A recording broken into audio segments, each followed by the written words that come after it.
Welcome back. So OPSC की answer key का आज पार्ट 2 है ये, जिसमें क्वेश्चन नंबर 51 से लेके 100 तक के मैं आंसर्स आपको बताऊंगी। डिटेल्ड सॉल्यूशंस नहीं है ये, उसके लिए हम अलग से वीडियो करेंगे। यहाँ पर भी पैटर्न सेम है, सेंट फाउंड्री की वेबसाइट से कॉपी पेस्ट किए हुए हैं क्वेश्चंस। कुछ क्वेश्चंस हैं जो कि अच्छे और लॉजिकल क्वेश्चंस हैं, कुछ ऐसे क्वेश्चंस हैं जो थोड़ी सी ट्रिकी हैं या फिर कुछ रैंडम चीजें पूछी हैं, जिन पर आई एक्सेप्ट कि गुप्ता एंड अगोर में भी ऐसे लेवल के इस टाइप के क्वेश्चंस नहीं थे। इसलिए जिन बच्चों ने वो क्वेश्चंस वहां से प्रैक्टिस किया है, जो मेरी स्ट्रेटेजी थी, वहां से भी कुछ questions out of the box type यहाँ पर हैं। बट आई डोंट नो वो क्वेश्चंस कहाँ से कवर होंगे सेंट फाउंड्री के अलावा, क्योंकि सेंट फाउंड्री एक ऐसा अनलिमिटेड क्वेश्चंस है इसमें यहाँ पे। तो मुझे लगता है कि इतने ज्यादा लार्ज नंबर ऑफ क्वेश्चंस कर पाना बहुत मुश्किल है, और स्पेशली उसको प्रॉपर रिविजन देना। तो क्वेश्चन नंबर 50 का आंसर होगा 60 किलो न्यूटन। 52 में होगा stiffness of member, structural analysis का मेथड, कॉलम एनालॉजी मेथड। और यहाँ पर मैं आंसर ये बता रही हूँ, ये टेंटेटिव आंसर है। किसी क्वेश्चन में आपका डिफरेंट ओपिनियन हो, आपके पास स्ट्रॉन्ग प्रूफ हो, लॉजिक हो, तो हम डिस्कस कर सकते हैं। ये भी हो सकता है कि उस क्वेश्चन में मल्टीपल आंसर्स हैं वो करेक्ट है। उतना इन डेप्थ एनालिसिस भी करने का मेरे पास टाइम नहीं था, तो मैं टेंटेटिव आंसर्स बता रही हूँ। आपके कुछ डिफरेंट ओपिनियन है तो आप मेरे से टेलीग्राम ग्रुप पे आके डिस्कस कर सकते हो 1 बाय 1 क्वेश्चंस के। 54 में दिया है कि क्वालिटेटिव आईएलडी ड्रॉ करने के लिए कौन सा मेथड यूज करेंगे, तो नो डाउट सबको पता होगा, मुलर ब्रेसलो प्रिंसिपल होता है आईएलडी के लिए। स्टैटिकली डिटरमिनेंट स्ट्रक्चर कौन सा होगा, तो बाकी तो सारे इंडिटरमिनेंट ही है। डबल ओवरहैंगिंग बीम के केस में अगर एक रोलर सपोर्ट और एक हिंज सपोर्ट हो जाए तो ये डिटरमिनेंट बन जाएगा, क्योंकि दोनों ही अगर आपने हिंज सपोर्ट लगा दिए तब तो नंबर ऑफ अननोन्स 4 हो जाएंगे। इक्विलिब्रियम की कंडीशंस हमारे पास 3 ही होती हैं, लेकिन सिंपली सपोर्टेड में जैसा स्टैंडर्ड होता है कि एक होगा हिंज सपोर्ट और दूसरा होगा रोलर सपोर्ट, तो ऐसे में हमारे पास 3 ही नंबर ऑफ रिएक्शंस आएंगे। तो ऐसी कोई बीम है, इसको तो आप सोल्व कर ही सकते हो ना, ओवरहैंग की वजह से कोई रिएक्शंस एक्स्ट्रा आ नहीं रहे, तो यही यहाँ पर होगा, डी है वो आंसर। नेक्स्ट चलते हैं, क्वेश्चन नंबर कहाँ पे थे हम, हाँ यहाँ पे 56 में। Following types of road most preferred होगा हाईवेज में, तो ये भी थोड़ा सा कोई कॉमन सेंस से आंसर कर सकता है, बट इतना कोई लॉजिकल भी नहीं है इसमें। वर्टिकल अलाइनमेंट है, ऑब्वियसली वैली कर्व और ग्रेडियंट होगा। सेक कर्व जो हो सकता है, जिसको वैली कर्व को बोलते हैं। सबमिट कर्व यहाँ पे हो सकता था। अब यहाँ पे देखिए एग्जामिनर क्या पूछना चाह रहा है, मुझे कुछ नहीं समझ आ रहा। Extra width of payment is provided on width of payment, length of payment. अब विड्थ ही नाम लिख दिया तो लेंथ ऑफ पेमेंट ऑप्शन में देने का मतलब क्या बनता है, आप कुछ लॉजिकल तो ऑप्शंस दो ना, क्योंकि ऐसे में होता क्या है कि जो स्टूडेंट्स इन डेप्थ स्टडी करी होती है, पूरा क्वेश्चन को एनालाइज करके आंसर करने की टेंडेंसी होती है, वो फिर कंफ्यूज हो जाते हैं। और यहाँ पर अगर इस टाइप का पेपर इस एग्जाम में या किसी और भी एग्जाम में आ जाता है, आप जस्ट फर्स्ट क्वेश्चन को रीड करते हैं, आपको जो लग रहा है ना वो आप टिक कर दीजिए, वो मोस्ट एक्यूरेट होगा, क्योंकि एग्जामिनर ने उतने सरफेस पे पेपर बनाए हैं कि आप ज्यादा डेप्थ में एनालिसिस करोगे और ज्यादा सोचोगे ना इसके बारे में, तो फिर आप मिस्टेक्स करोगे, कॉन्फिडेंट नहीं रहोगे उस क्वेश्चन में। तो यहाँ पे कुछ ढंग के ऑप्शंस दे देने थे। विड्थ ऑफ द पेमेंट में एक्स्ट्रा विड्थ देते हैं, ऑब्वियसली विड्थ के अलोंग ही हम विड्थ देंगे। ये ऑप्शन यहाँ पे देने का क्या पॉइंट बनता है, लेंथ ऑफ पेमेंट में हम एक्स्ट्रा विड्थ कैसे प्रोवाइड करेंगे। एक्स्ट्रा वाइडनिंग में यहाँ पे लिखा होता तो थोड़ा सेंस बन सकता था कि वाइडनिंग टर्म है तो विड्थ यूज नहीं किया, तो किसी को कंफ्यूजन हो सकता है, कोई आंसर ना कर पाए। और यहाँ पे कोई स्टूडेंट विड्थ तो पेमेंट भी करके आ गए, तो आप उसको गलत कैसे कर सकते हो। ये विड्थ है रोड की, तो इसके अलोंग ही तो एक्स्ट्रा विड्थ देते हैं ना हम, इसी को तो हम एक्स्ट्रा वाइडनिंग बोलते हैं, जो कि हम कर्व में देते हैं। 59 में दिया है कि ट्रांजैक्शन कर्व कहाँ इंट्रोड्यूस किया जाए, नो डाउट लॉजिकल क्वेश्चन था, हॉरिजॉन्टल कर्व और सर्कुलर कर्व के बेस में। 60 में यहाँ पर पूछा है ratio between centrifugal force and weight of the vehicle, तो किसी को अच्छे से ये टॉपिक क्लियर हो लेकिन टाइम नहीं पता हो, उससे मिस्टेक हुई होगी। सेंट्रीफ्यूगल रेशियो भी बोलते हैं इसको, और इम्पैक्ट फैक्टर भी बोला जाता है, बी होगा आंसर। क्वेश्चन नंबर 61 में दिया है कि डिस्ट्रीब्यूटेड लोडिंग है, वो परपेंडिकुलर एक्ट कर रही है एक एरिया के, तो इंटेंसिटी किसके प्रोपोर्शनल होगी, किस तरीके से वेरी करेगी, लीनियरली, नॉन लीनियरली। तो ये क्वेश्चन भी मेरी तो समझ से बाहर है, मुझे सही नहीं लग रहा है क्वेश्चन, क्योंकि डिस्ट्रीब्यूटेड लोडिंग है, जैसे ये कोई एरिया है, इस पे डिस्ट्रीब्यूटेड लोडिंग हो सकती है कि परपेंडिकुलर हो, और वो यूनिफॉर्मली डिस्ट्रीब्यूटेड भी हो सकता है, लीनियर भी हो सकता है, नॉन लीनियर भी हो सकता है। ऐसे हम कोई हार्ड एंड फास्ट रूल नहीं है इसमें कि परपेंडिकुलर लोडिंग है तो लीनियरली ही वेरी करेगी।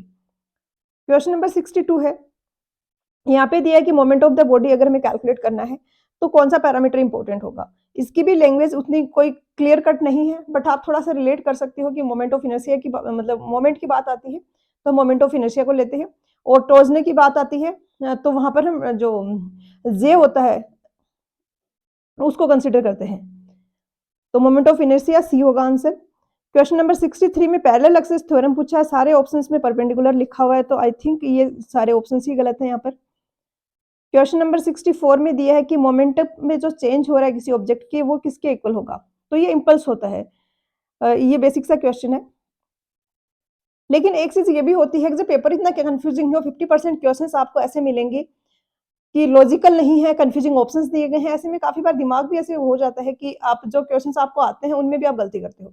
तो ये भी एक यहाँ पे टेक अवे पॉइंट है आप लोगों के लिए कि जब क्वेश्चंस अटेम्प्ट कर रहे हो, सारे क्वेश्चंस को छोड़ते जाओ जो फर्स्ट राउंड में नहीं आ रहे हैं, क्योंकि ऐसे क्वेश्चंस जो आपको नहीं आ रहे हैं, बार बार उनके साथ डील करोगे ना कहीं आपका कॉन्फिडेंस लेवल कम होगा, आपकी एनालिटिकल जो थिंकिंग है माइंड की, वो भी इफेक्ट होगी। तो उनको सेकंड राउंड के लिए छोड़ो, बाद में डील करो। जब मोशन है वो एक प्लेन में हो रहा है तो ये प्लेन मोशन होगा, यहाँ पे रेक्टिलिनियर होता है स्ट्रेट लाइन में अगर मोशन हो रहा है तो। यहाँ पे ये बेसिक सा क्वेश्चन था, हाइड्रोग्राफिक सर्वे होगा। 67 भी इजी है, कंसेप्चुअल है, आप कर सकते थे, लेवलिंग होगा।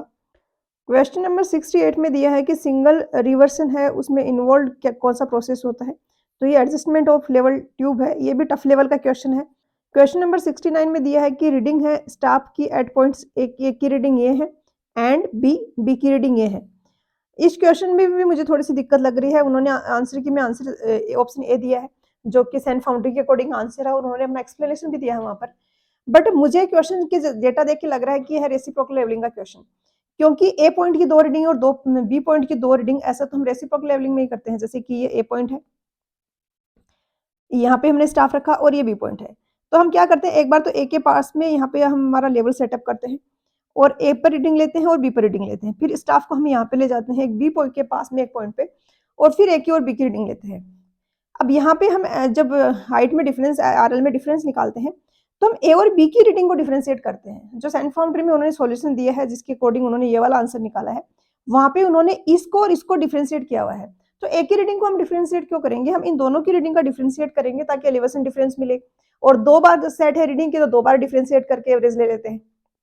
तो रेसिप्रोकल लेवलिंग वाले मेथड से अगर करें तो इसका एग्जैक्ट आंसर 0.448 आ रहा है। नियरेस्ट है वो ऑप्शन सी हो सकता है।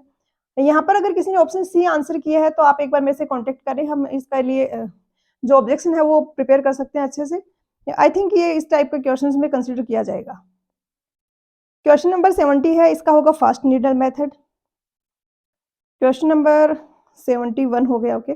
72 है, सेमी रिजिड पेमेंट किसकी बेस्ट पे, क्रैक्स के बेस्ट पे है। ये भी इतना इजी लेवल क्वेश्चन नहीं है कोई, ये सबने कर लिया होगा rigidity factor.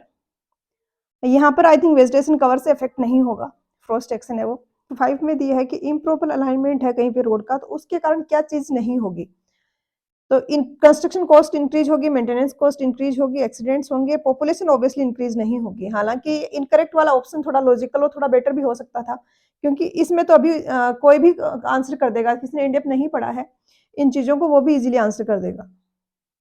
How is creep related to the strength, थोड़ा सा कॉमन सेंस से हो जाएगा ये question, inversely proportional. Which of the following is discontinuity that occurs during the casting of the molten metal? And interview इसका cold shut होगा। I think ये जो नॉन डिस्ट्रक्टिव मेथड है उससे रिलेटेड क्वेश्चन है, लेकिन अगेन इस टाइप के क्वेश्चंस वही कर पाएगा जो सेंट फाउंड्री की वेबसाइट से प्रैक्टिस करके जाएगा, नहीं तो ये क्वेश्चन इतने लॉजिकल है नहीं किसी लॉजिक के बेसिस पे आप कर पाओ। क्वेश्चन नंबर 78 में दिया है reasons absorb less radiation and transmit more, इसका लो डेंसिटी रीजन होगा। Used to test the standard consistency vicat apparatus, thicken part of flat slab, ये क्वेश्चन गलत नहीं होना चाहिए, जिसका भी ये पेपर है इसने ठीक तरीके से अटेम्प्ट किया हुआ है, बट यहाँ पर मिस्टेक करी है। और ये वाला क्वेश्चन मैं कह सकती हूँ कि आपका गुप्ता एंड गौर से कवर हो रहा है। ड्रॉप पैनल बोलेंगे इसको, इस तरीके से होता है बेसिकली, ये कॉलम है। सबसे पहले तो फ्लैट स्लैब क्या होती है, जो जस्ट कॉलम्स पे सपोर्टेड होती है, बीम नहीं होती है वहां पे, तो इसमें हम इस तरीके से दे देते हैं, इसको तो हम बोलते हैं कैपिटल। और उसके बाद यहाँ पर जैसे स्लैब होगी ना, तो ऐसे स्लैब होगी, यहाँ पे कॉलम के ऊपर उसकी थिकनेस हम बढ़ा देते हैं और इसको हम बोलते हैं ड्रॉप पैनल, तो ए होगा यहाँ पर answer. Next word ratio, geotech के काफी कुछ क्वेश्चंस हैं जो कि कंसेप्चुअल और इजी से थे, जहाँ पे आपने ठीक स्कोर किया होगा। यो volume of voids to volume of solid, ये क्वेश्चन नंबर 82 है, इसमें दिया है कि रिलेशनशिप होगा जो पोरोसिटी और वर्ड रेशियो के बीच में, वो किस तरीके से लिखते हैं।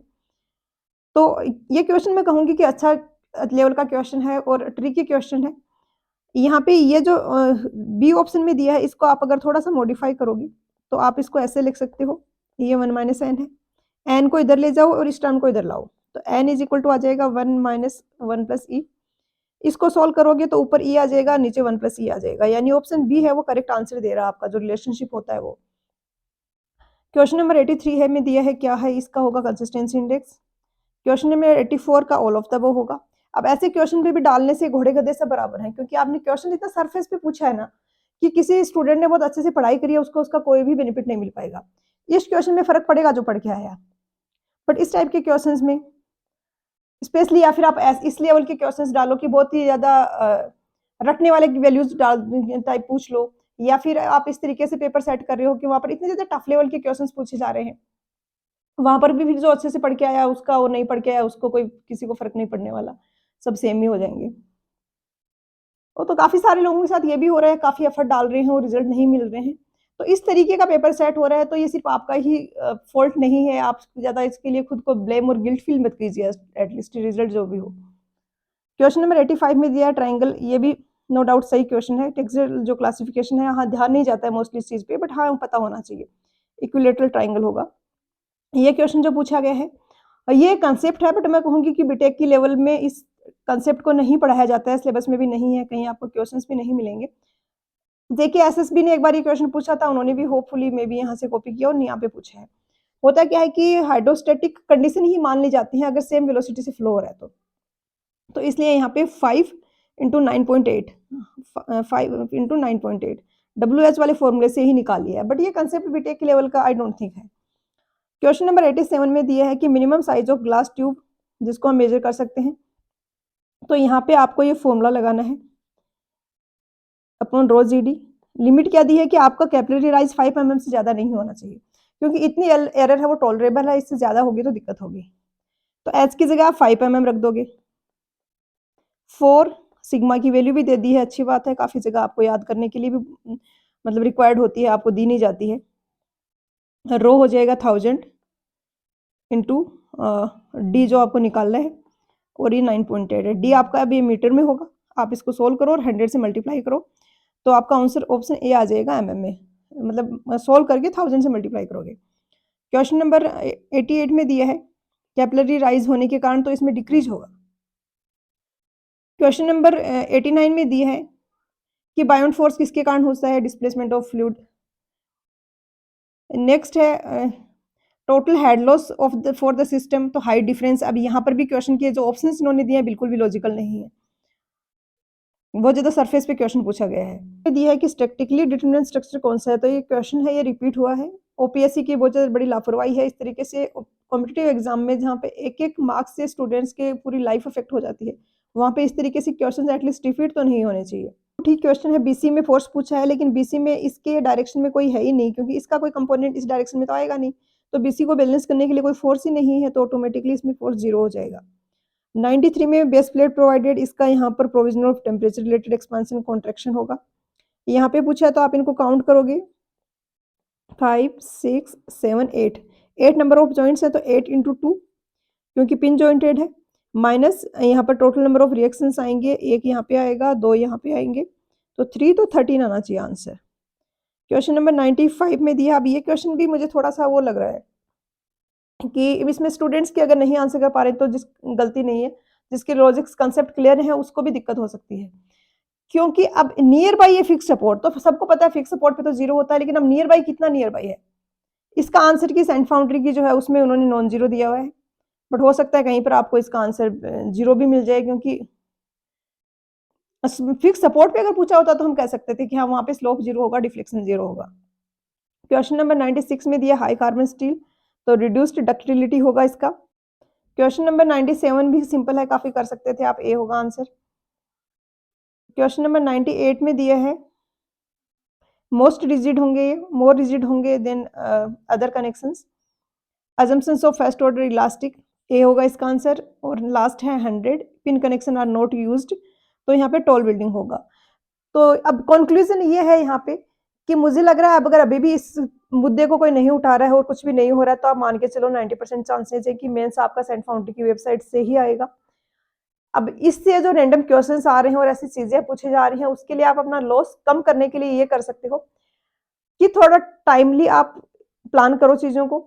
इस साइट को एटलीस्ट कोशिश करो कि सारे सब्जेक्ट्स विज़िट हो और 2-3 उसके राउंड लगा लो। क्योंकि हर सब्जेक्ट के 2-3 बार गो थ्रू हुए हो ना, तो यहाँ पर कुछ-कुछ ऐसे थ्योरेटिकल क्वेश्चंस थे, जो कि आप फिर कर लोगे ईज़िली। अब मैं ये तो नहीं कहूँगी कि वहाँ पर सारे के सारे क्वेश्चंस आप कर पाओगे 2-3 राउंड में और सारे क्वेश्चंस अगर करने लगे तो सारे सब्जेक्ट नहीं कर पाओगे फिर। फाइनल कंक्लूजन यही है कि नेक्स्ट में इसको इंक्लूड करो। बट हाँ, कंसेप्ट पे अपना होल्ड बनाए रखो, कंसेप्चुअल क्वेश्चंस हैं उनको प्रैक्टिस करना बिल्कुल बंद ना करो। नहीं तो कहीं कंसेप्चुअल और लॉजिकल क्वेश्चन बाय मिस्टेक अगर आ गया है, तो वैसे में फिर आप काफ़ी पीछे रह जाओगे और यहाँ पर भी आपने देखा है कंसेप्ट से काफ़ी सारे क्वेश्चंस हैं भी जो कवर हो रहे हैं। तो मिलते हैं नेक्स्ट लेक्चर में एक नए टॉपिक के साथ। पढ़ाई करते रहिए, ऑल द वेरी बेस्ट।